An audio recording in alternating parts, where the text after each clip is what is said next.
Hello guys, welcome to my channel walk with market में आपका स्वागत है। अभी हमारा मार्केट में बताना चाहूँगा आपको 200-250 पॉइंट अप करने के बाद में मार्केट बीच में आप देखेंगे तो काफ़ी ज़्यादा सेलिंग प्रेशर ला करके उन्होंने काफ़ी ज़्यादा प्रॉफिट टेकिंग किया है। अभी मार्केट को माइनस करने के बाद में 100 पॉइंट 125 पॉइंट उसके बाद में अभी मार्केट को 10-15 पॉइंट प्लस में रख करके मार्केट को अभी 100 बंद करेंगे।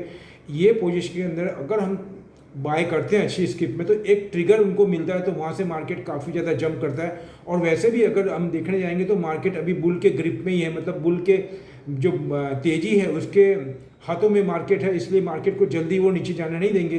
तो उस सिचुएशन में अगर हम अच्छी स्किप को बाय करते हैं तो हमको उसमें प्रॉफिट होने के चांसेस ज़्यादा होते हैं।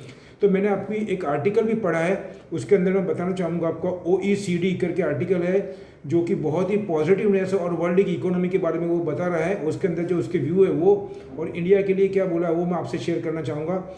उन्होंने बताया है यूएसए का जो अपने 2021 का जो ग्रोथ है वो उन्होंने 6.5 था, उसको बढ़ा करके 6.9 करा है। और अगर मैं यूरोपियन यूनियन की बात करूं जो कि 3.9% था, उसको बढ़ा करके 4.3% करा। मतलब यूएस और यू के अंदर दोनों में जो जीडीपी ग्रोथ है उसको राइज किया है, मतलब वहाँ पॉजिटिवनेस है। क्योंकि वहाँ कोविड है उसका कंप्लीशन के बिल्कुल पास में है। कोविड के काफ़ी ज़्यादा जो केस थे वो बहुत कम हो चुके हैं और इकोनॉमी में रिवाइव दिख रहा है।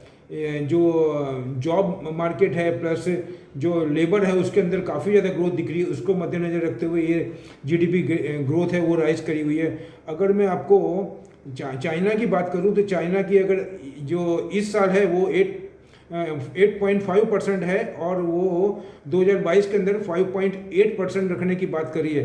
कहने का मतलब है चाइना के अंदर अभी भी 8 के ऊपर ही है, मतलब 8.5% का इस 2021 में और 2022 में 5.8%, मतलब 22 के अंदर उन्होंने कम करी है लेकिन फिलहाल 21 के अंदर उन्होंने ज़्यादा रखी है।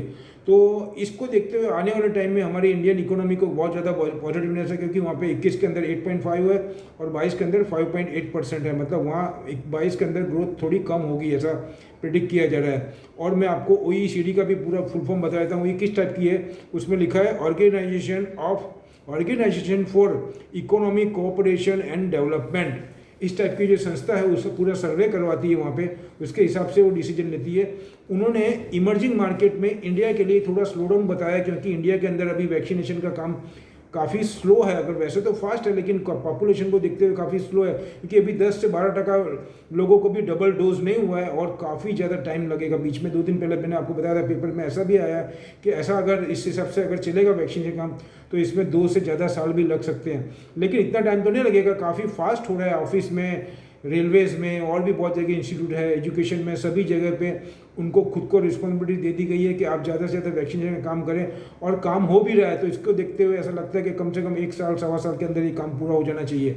लेकिन अभी वो तो आने वाला समय ही बताएगा। उसके मद्देनजर मैंने जो आपको स्किप बताई है उसके अंदर आपको अच्छे से पॉजिटिवनेस में ध्यान रखते हुए आपको इन्वेस्टमेंट करना है। उसमें मैं कौन कौन से वो सेक्टर में आपको बता दूंगा। मेटल सेक्टर में आई एम ऑल्सो बुलिश, लेकिन उसमें थोड़ा लंबा हॉरिजॉन्टल मान के चलना है, 5 से 6 महीने का।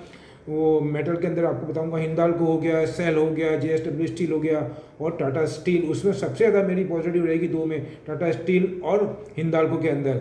वेदांता भी अच्छा है लेकिन वेदांता में थोड़ा लंबा टाइम रुकना पड़ेगा, क्योंकि अभी उसमें कुछ लिटिगेशन के मैटर खड़े हैं। उसके बाद में बताऊंगा आपको कार्बन इमिशन को लेकर, ग्रीन हाउस गैसेज को लेकर भी पॉजिटिवनेस है। उसकी कंपनियां ढूंढ करके उसमें इन्वेस्टमेंट कर सकते हैं। जितना मुझे मालूम है बताना चाहूँगा आपको। उसमें जितनी भी गैसेज की कंपनी, अदानी गैस आ गई, IGL आ गई, उसके बाद में लिंडे इंडिया आ गया और अदानी एंटरप्राइज आ गया, ये सब में आप इन्वेस्टमेंट कर सकते हैं। ट्यूब इन्वेस्टमेंट आ गया क्योंकि वो बाइसाइकिल के अंदर 20% का ग्रोथ बताया क्रिसिल ने।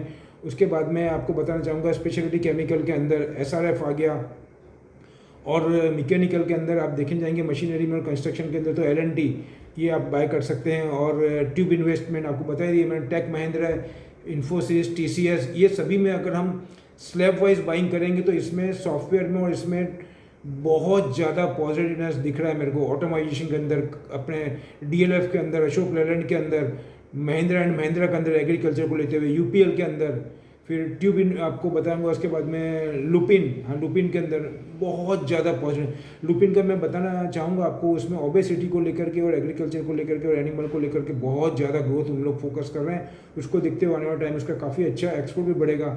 और बाकी पोर्ट को लेकर के जो कंपनीज है वो मुझे पॉजिटिव लग रही है। अगर हमारा थोड़ा सा 6-8 महीने का या 1 साल का ओरिएंटल है तो हमको बहुत अच्छा पॉजिटिवनेस दिख सकता है उसमें।